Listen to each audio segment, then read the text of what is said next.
기업의 역할을 서서히 이렇게 좀 받아서 하는 거라고. 미국 같은 사회에서는 그렇게 어떤 학자는 주장을 하던데 국가 기능이 한 37%면은 기업이 한 37%, 그리고 사회단체가 한 30% 정도 되게 이렇게 균형적으로 그 맡은 역할들을 해나갈 때 그 조화롭지 않겠느냐라는 네. 얘기를 하고 있는데, 저희는 뭐 아직까지는 그 단계는 아니더라도 하여튼 자발적으로 국가나 기업에서 좀 지원도 해주고 그 역할을 좀 나눠서 하는 게 필요하지 않을까 그렇게 생각합니다. Ferris wheel turning slow, waving a mother below. Yes, I'll try my best, Mom, not to let go.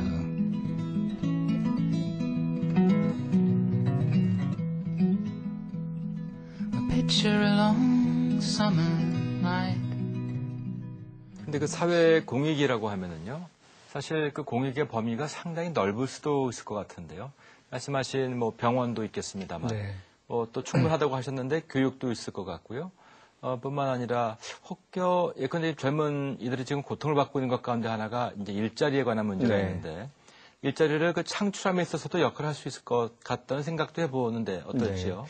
일단 지금까지는 말씀드린 대로 지금 뭐 여러 가지 사회적 일자리라든가 뭐 다문화 가정의 문제 이런 것들도 시급한 문제고 빨리 해결해야 될 부분이지만, 특히 제가 보기에는 장애인에 대한 재활, 일단 가정으로 병원이나 더 이상 요양원이나 이런 게 아니라 내가 편하게 숨 쉴 수 있고 생활할 수 있는 가정으로 복귀하는 부분이 가장 큰 거고요. 거기서 더 나가서 사회 직장으로 복귀하는 것들이 있지 않습니까? 이런 것들을 재활이라고 한다 그러면 내가 앞으로 살아갈 수 있는 어떤 일의 터전으로 올 수 있는 게 자활이라고 생각합니다. 자활이요? 네. 예. 재활과 자활이 분리될 수 있는 게 그러면은 그분들이 기능이 상실했다 그러면 기능을 보강해주고 뭐 어떤 스킬을 만들어줄 수 있는, 제가 보기에는 그런 어떤 사회적 일자리, 뭐 작업장, 장애인 일터 이런 것들이 필요하지 않을까 생각되고요. 얼마 전에 뭐 이렇게 저도 미국을 다녀왔는데 미국의 어떤 장애인 작업장을 갔는데 그 참 규모도 대단하고 지역사회와 그리고 그 지자체가 지원을 하고 뭐 그쪽에 대해서 필요한 부분을 뭐 이렇게 지원하고 얼마든지, 그래서 거기에 있는 장애인 뭐 청소년들이 거기서 교육을 하고 또 그 작업을 통해서 월급을 받고, 원하는 친구들은 또 지역사회의 어떤 기업이나 뭐 슈퍼마켓 같은 데 가서 일하고, 또 원하면은 뭐 컬리지 뭐 전문대학 같은 데 공부를 하고 그러면서 보면서 우리 사회도 좀 시간이 좀 필요하겠지만 누가 어떤 그런 것들을 잘 할 수 있으면 훨씬 더 이 장애인이 행복한 사회면은 모두 비장애인도 모두가 행복한 사회가 될 수 있지 않을까. 네. 네, 그런 생각이 들었습니다. 이제 말씀하신 그 취지는 충분히 공감을 하겠습니다만,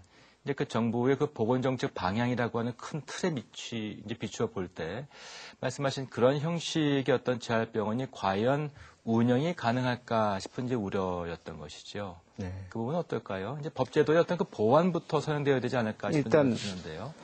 저희가 생각하기에는 가능성이 있다고 생각한 게 뭐냐면은, 첫째는 아까 말씀하신 대로 저희가 의료 수가 부분에 특히 재활병원의 그런 어떤 장애인을 치료하는 경우에는 의료 수가를 인상해 달라고 요구하고 있습니다. 그렇죠. 예. 그래서 이제 일반 예를 들어서 치과 같은 경우에도 일반 장애인이 아닌 사람은 5분 만에 치료할 수 있는 간단한 신경치료 같은 경우도 장애인이면은 여러 가지 위험이 있거든요. 그리고 이분이 유니체어에 앉기까지도 여러 가지 시간이 걸릴 수 있고요. 예. 그래서 그런 어떤 중증 장애인에 대해서는 그런 의료 수가를 좀 올려달라는 거 있고요. 그리고 마찬가지로 정부 측에서도 이런 공공의료 형태의 어떤 병원들, 그런 진료 행위에 대해서는 경제적으로 지원을 할 수 있는 그런 것들을 입법 활동을 통해서 좀 저희가 정책적으로 좀 해야 되지 않을까 생각하고 있습니다. 네. 그리고 또 마찬가지로 국민들의 입장에서도 이런 것들이 나만의 그 사람의 어떤 당사자만의 불행이 아니라 나도 장애인이 될 수 있고 이런 것들이 함께 우리 사회가 함께 할 수 있는 거기 때문에 좀 이렇게 1% 기부 운동 같은 걸 저희가 벌이고 있는 것도 그런 거거든요. 네. 정부의 반응은 어떻습니까? 아직까지는 필요성에 대해서 인정하고 있지만은 장기적으로 풀어야 될 과제다 이런 예. 입장이죠. 자, 그래서 이 방송을 보고 계신 분들이 나도 좀 그런 병원을 만드는 과정에 좀 참여해보고 싶다 이런 분들 계실 것 같은데요. 네. 이제 환자로서가 아니라 동참의인으로서 네. 어떤 절차가 있을까요? 일단 그 경제적으로 도와주실 수 있죠. 벽돌 한 장을 쌓겠다. 아니면 그 어린이들을 위한 기금을 만들겠다. 그러면은 그 저희 재단 서울이고요. 720-7002 해가지고 재단으로 이렇게 문의하셔도 괜찮고요. 네. 아니시면은 꼭 돈이 아니더라도 저희가 이제 장애인 전문 병원이니까 그 치과 병원 같은 데서 얼마든지 일할 수 있는 그런 게 있거든요.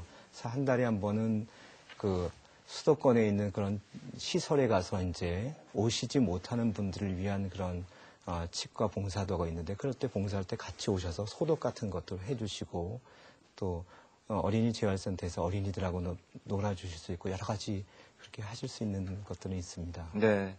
자, 끝으로 앞으로의 활동 계획 여쭤보도록 하겠습니다. 네. 말씀 여러 번 나왔지만은 어쨌든 간에 지금 우리 사회에 매년 30만 명이 넘는 사람들이 갑자기 장애인이 되고 있습니다. 네. 그 중에서도 어린이들 같은 경우에는 어린 나이에 이렇게 집중적인 치료를 통해서는 얼마든지 그 장애를 적응하고 사회에 나올 수 있는데 그 어린이들을 위한 어린이 재활센터 병원을 만드는 게 1차적인 목표고요. 그리고 저희가 좀 상황이 개선된다 그러면 우리나라에서 정말 환자가 주인인 그런 작은 병원을 만들어서 그런 병원의 모습들이 우리 사회에 확대되기를 그렇게 기대하고 있습니다. 예, 말씀 고맙습니다. 네, 고맙습니다.